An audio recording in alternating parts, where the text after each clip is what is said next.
Well, hi everybody.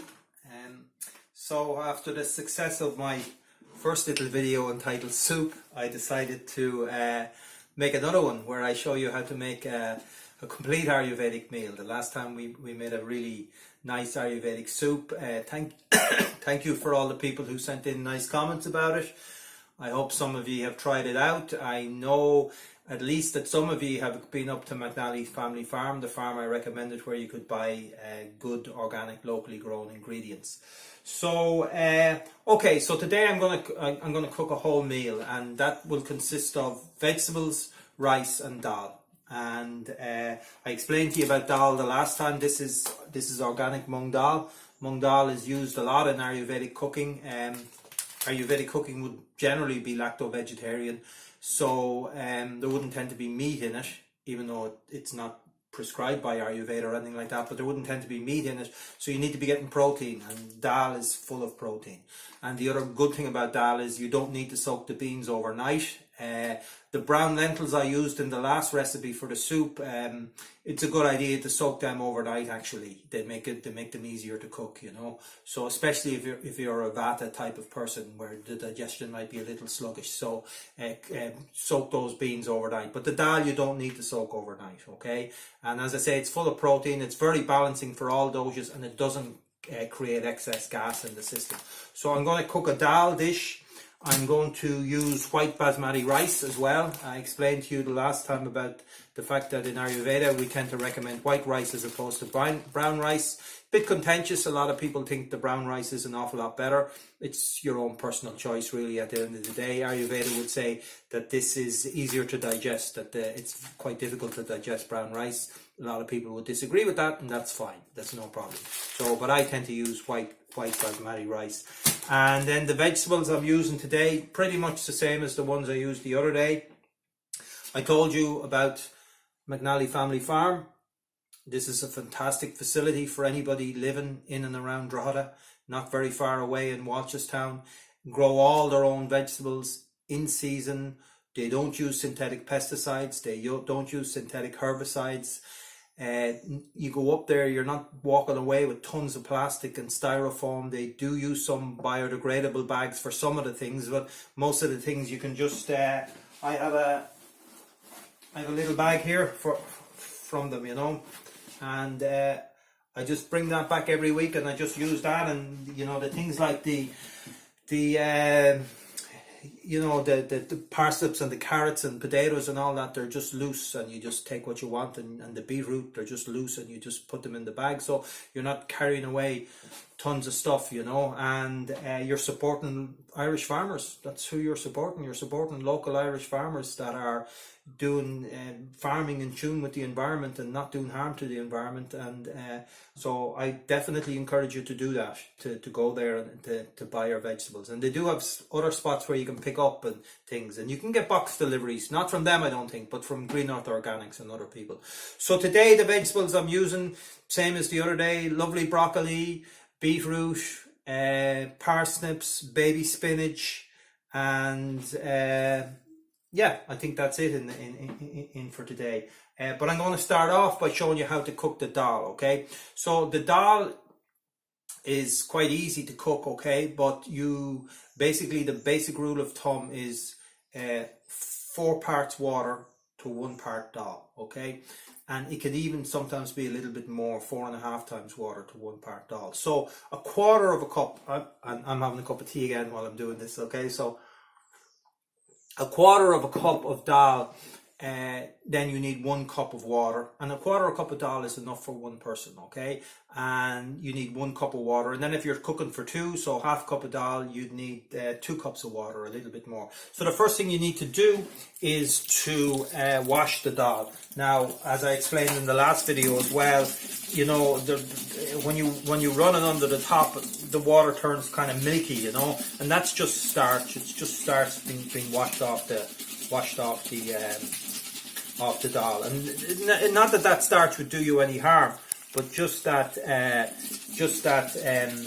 it makes it lighter. It makes it lighter if the starch isn't on it. So also there might be little stones or something like that in it. It's a field crop, so there might be something like that. So we just make sure there's nothing like that in there, and we just give it a good rinsing under the tap.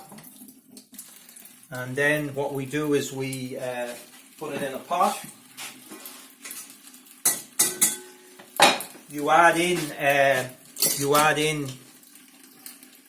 think that little camera's a little at a tilted angle, but anyway, it'll be good enough for what we want to do. We add in 4 times the amount of water. So I used roughly a quarter of a cup, but maybe a little bit more than a quarter of a cup. So I'll put in 4 and a bit.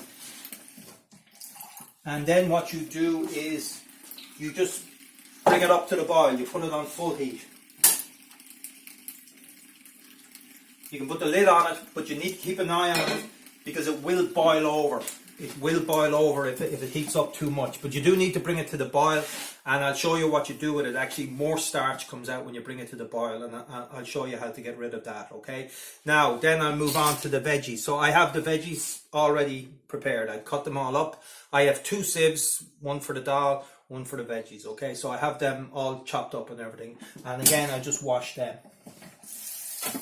Now, they're organic, you know, so there's no sprays on them. There's no glycophosphates on them. I mean, the sad thing about it is that if you tested the bloodstream of every person in Ireland, I doubt there'd be anybody that doesn't have pesticide residue in their bloodstream, especially glycophosphates, which is also called Roundup, which is brought to us by Monsanto, but more recently by Bayer, but who took them over. But I'm not a big fan of it.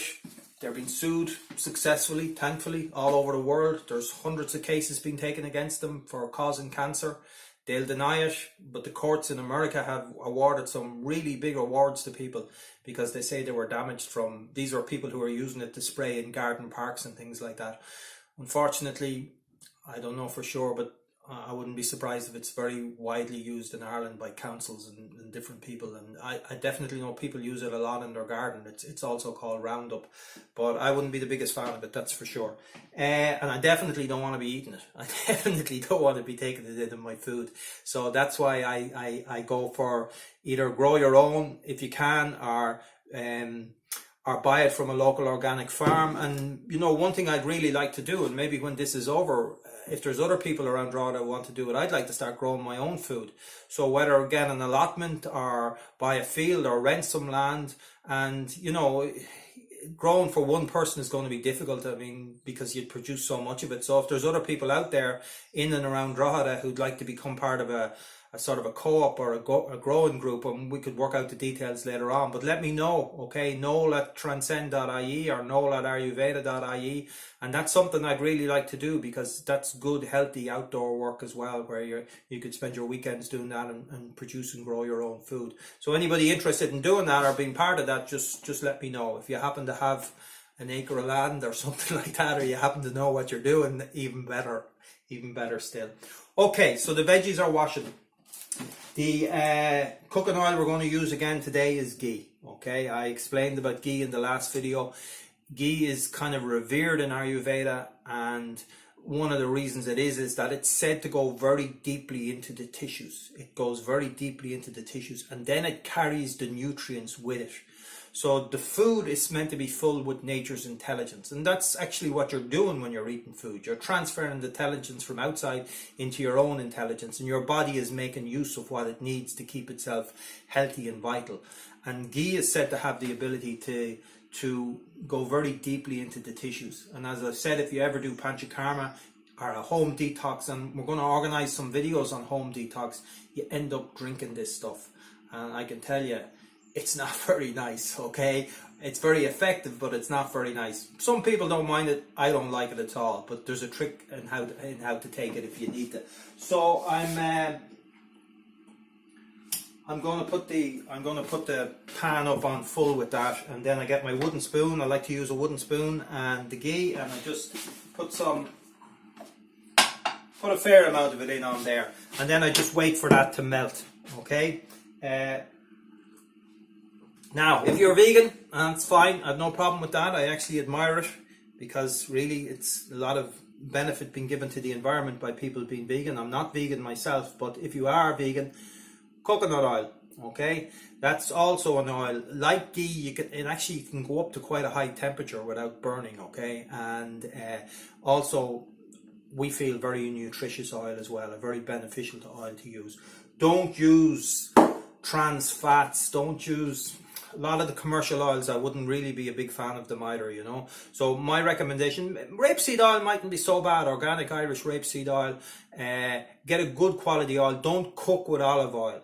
Again, a little contentious. People will say, oh, it's fine to cook with olive oil. We would use olive oil, but we'd put it on salads, we'd put it on foods, we'd put it on pasta and things like that. But we wouldn't actually cook with it, okay? It's not recommended to cook with olive oil in Ayurveda. But sesame oil you could use as a cooking oil as well. But our favourite is ghee. Oh. Now, as I told you, it tends to boil over, and that's proof of it, okay? So ghee or coconut oil would be the recommended. Now when the dal comes up to the boil, there's a white foam comes to the top, and you need to scrape that off. Again, that's just the starch. So there it is there. You need to scrape that off and put it down the sink. And I can lower the temperature on that. Now I need to keep the dal boiling, so I lower the temperature, but it's still high enough so that it's boiling away, because it is a bean, so we need to break it down. It needs to be very easily digestible, and that takes about 15 to 20 minutes of boiling. So that's boiling away. Now the oil is starting to melt in that pan. The ghee that I put in that pan is starting to melt. I just leave it to heat up just a little bit more. So what I'm going to be using today is cumin seeds. I'm going to be using black pepper. Oh. I'm going to be using black pepper. Very good for the digestion. Lots of other qualities to it as well. And I'm going to be using hingu, which I explained to you, the resin from the tree, very antiviral, very flavoursome, adds great flavour to the food. And then I'm going to be using some pitta churna as well, a little bit of pitta churna. Okay, so that oil is heating up, so I'm going to put on some cumin seeds. I'm going to put on some fennel seeds. I forgot to mention fennel. Chopped ginger is also great here as well. And I'm going to put the black pepper.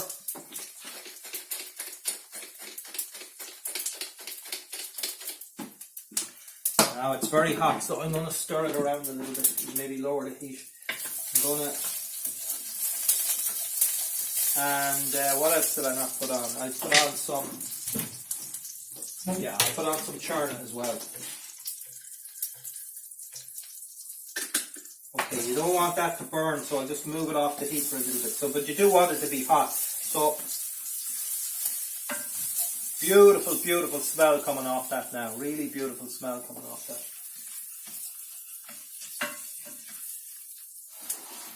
I should have some chopped ginger. Actually, I do. I'll just chop a little bit of ginger here. Ginger's great. It's great. It's antiviral as well. No harm in even chewing on a little bit of ginger these days. Keep the mouth clean. And so raw ginger, you get it in any shop, and you just chop up a little bit of it. If your digestion is weak, eat some raw ginger before your meal, 15 minutes before your meal. Mix it with some lemon and some honey, and just have a spoonful of it, and that's very good for strengthening your digestion.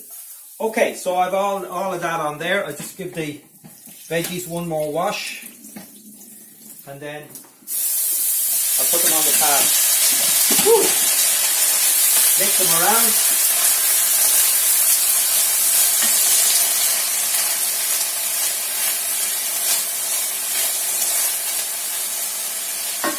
And then I put the lid on that. Now I've lowered the temperature. I've lowered it right down. So I just want these to cook. I'm not putting any water in with the vegetables. These are going to cook in their own juices. We're not diluting the nutrients by boiling them in water and then pouring the water away.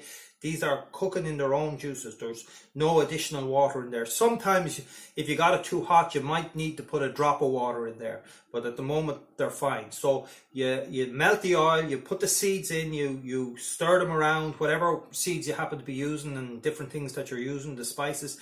Then you put the vegetables in, you mix it all up, you put the lid on it, and you lower the temperature down to, I'm using an electric hob, so I have it, there's 12 settings, and I have it at number 3, okay? So now I have the dal on, boiling away, and I've got the veggies on here. So the next thing I need to do is the rice, okay? And rice is just so simple to cook. So simple to cook. So one person, a quarter of a cup of rice is fine for one person. So I just take a quarter cup of rice.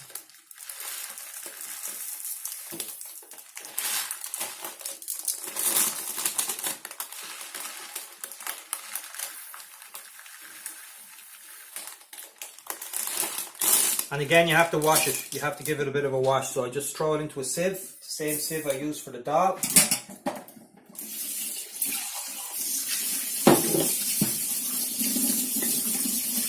Give it a bit of a wash. Get the pan ready. Now with rice, it's 2 to 1. I have a very simple way of cooking rice. I put 2 to 1. So a quarter of a cup of rice, half a cup of water. I just bring it to the boil. And when it's at the boil, I just switch the heat off. I leave it on the plate, but I just switch the heat off. And 15 minutes later, it'll be ready. You don't have to do anything else with it. So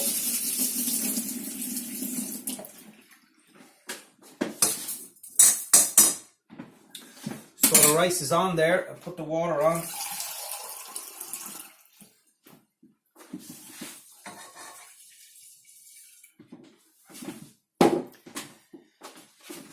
Then I put the lid on,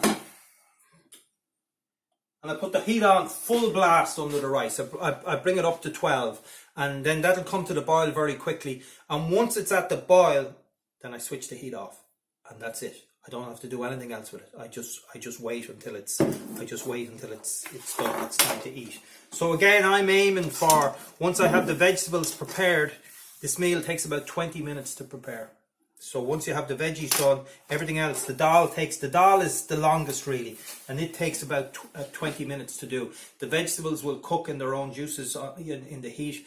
I'll show you them now in a minute, and they take roughly 20 minutes, and the rice takes 15 to 20 minutes to do. So they're all on, okay? I hope you can see that. Maybe I'll bring this over here.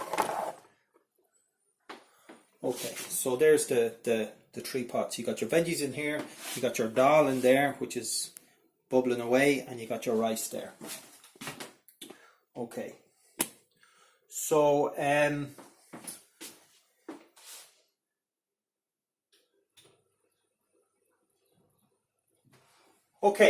I mean, as I said, the reason I'm doing these little videos is that we're in the middle of this pandemic, and people are stuck at home, and I'm stuck at home.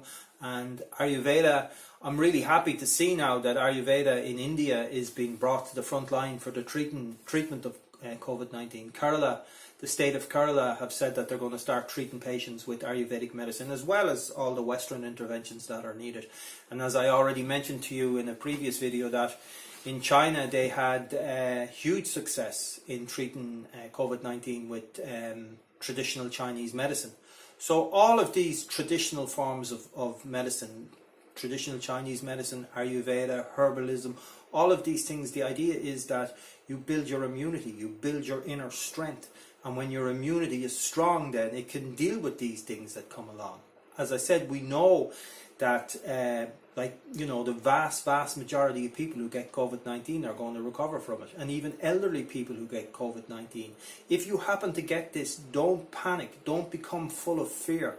More than 80% of elderly people who get COVID-19 are going to recover from this. So your chances of recovery are very, very good, okay? So that's just elderly people, like people over 60, over 70, not that over 60 is elderly, but people over 70, you have an 80% chance of recovery. So we don't panic if we get it, because fear and panic actually affect the way that the immune system operates. So the reason, Ayurveda does this type of cooking, A, the food is absolutely gorgeous, but B, it's good for your immunity. It creates what's called ojas.